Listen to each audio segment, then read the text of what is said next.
Hello, this is Andrew, and tonight, while I have a little bit of time, I'm going to go ahead and tell you why it is that the current job I have is, if not the worst teaching job I've ever had, certainly the most stressful. And you may notice I'm speaking a little bit faster than normal. This is intentional. Part of it is because I have pizza here and I don't want it to get cold. But another part of it is I need to get you into the mindset for what, number one, I have 4 items. Number one, efficiency. Really, any corporate job, and this is a very corporate job I'm working at, even if it doesn't have the same org structure, any corporate job you work in is going to have a really obsession with efficiency to the point where it's beginning to leach into people's personal lives. There's this idea now of what's referred to as productivity guilt, which is where people feel bad if they don't do anything all day, even if it's on their own time. But Korea really takes that and turns it up to 11, because where I work, there is an understanding that at all times you are doing at least 3 things. Part of that is just my ridiculous schedule really speaks to that. It is absolutely absurd that they don't let us have a meal break, but if they let us have a meal break, they wouldn't be able to cram in that 6th class. And that is very important because the way it's structured, if it was 5 classes, it wouldn't work. It would be inefficient. It wouldn't work out the way it was supposed to go. So, but even within the day, we don't get any breaks either. The only break you have is 5 minutes between class, which in theory is a time you're supposed to do things like get water or take a piss. Except you may not have time to do either of those things, first of all, because there's 80 kids in a small lobby and you might not be able to work through them, and them also getting water and doing all the things they need to do. But also because there are other tasks you have to do even then. You might have to send a message to another teacher to give a report on something. You have to get the next round of classes up. There's always something to do, and if you're doing one thing, you can do 2, and if you're doing 2, you can do 3. Anyone who's worked corporate knows this mindset. It's just so much more intense here. But that does lead into point 2. The administrative burden. Now, I always laugh when I hear people say that business is more efficient than government, like government has bureaucracy and business doesn't. These are people who've never worked for any sort of corporation. Because, there is a ton of internal bureaucracy in corporate America that you have to go through just to prove that when something goes wrong, that it wasn't your fault. And it's like that here.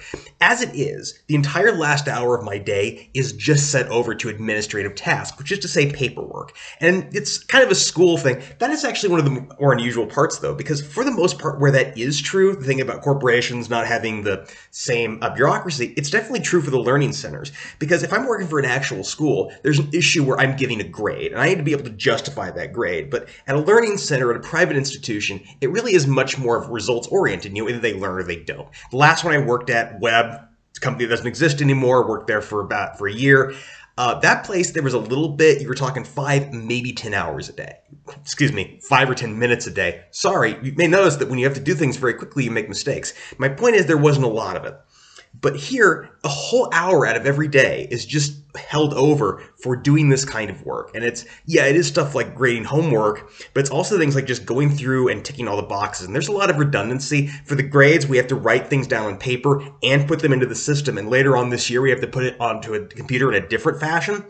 But even that's turning out to be not enough time. An hour isn't enough time because now I've also got to go through and do the homework. And the thing is, the kids for the most part, take their homework books home with them. So I can't actually bring them home. I can't do them on my own time. So I have to set aside about 10 minutes in class in order to do that. So if you do the math, 6 classes a day, that means I'm doing as much as 2 hours of administrative work every single day. That is a quarter of my entire schedule, which is crazy. And it's still not enough because I'm occasionally having these classes go long. Normally the problem is they're short. Here they're going long. And that, it turns out, it's just as much of a problem. It's a bigger problem, really. So you have to set aside a bunch of time, and if you do that, sometimes the class ends, you don't use it all, and the class ends up running short, and that's a problem because class really needs to be exactly, it's either 45 or 50 minutes long, and it better be exactly that length, not a minute shorter, not a minute longer, which leads me into point 3. These people have really precise requirements for what they want. It is a very, very rigid model. This is a company where it honestly would help. It's probably better off if you don't have experience. All the lessons are canned, and there's an assumption that they are nearly perfect. They're not to be deviated from in any way. You do them exactly as it is. There's a methodology. I have a bunch of papers next to me to tell me what that methodology is, and I have to follow it. I have to follow it, boy. And let me tell you, that's not it, because things keep changing, because I'm getting messages all day, messages coming in every single day telling me things that are changing, things that are going to be different now. There's a new rule, or there's something you can't let it do anymore.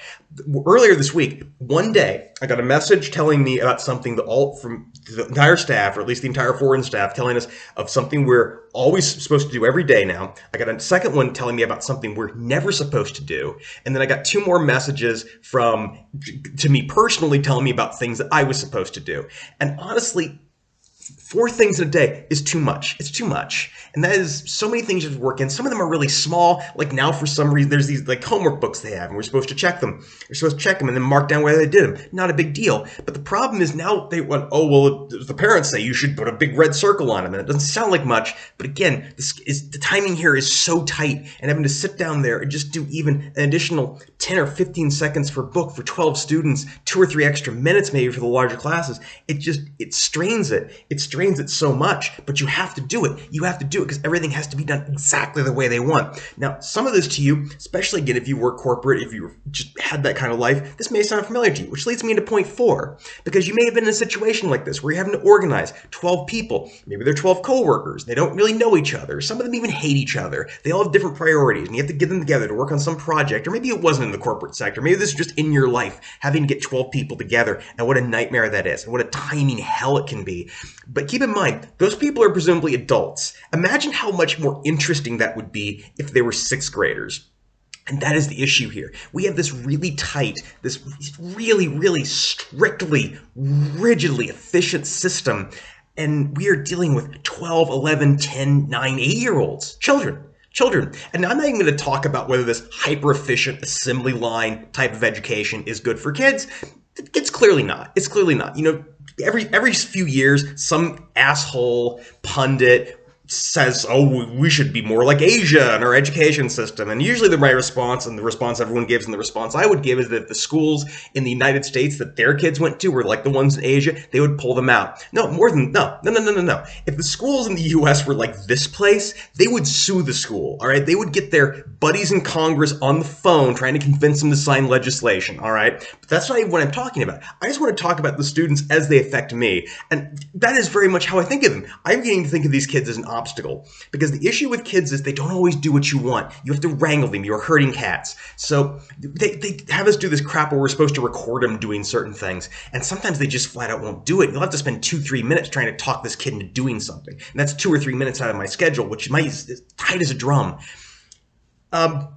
Sometimes they just don't understand. That's an issue, because that's the other thing. They don't speak English that well, and there should be like a Korean co-teacher in the room with me. It's how I worked at every other school I ever worked with. It was the way it was. But here, again, that wouldn't be efficient. So I technically have a co-teacher, but she's in another room at the time doing something else. So, you know, if they don't understand like the simple order of getting into groups, that's another 2-3 minutes. I sometimes have to explain things more than once, and that's 2 or 3 minutes there. And that is just time out.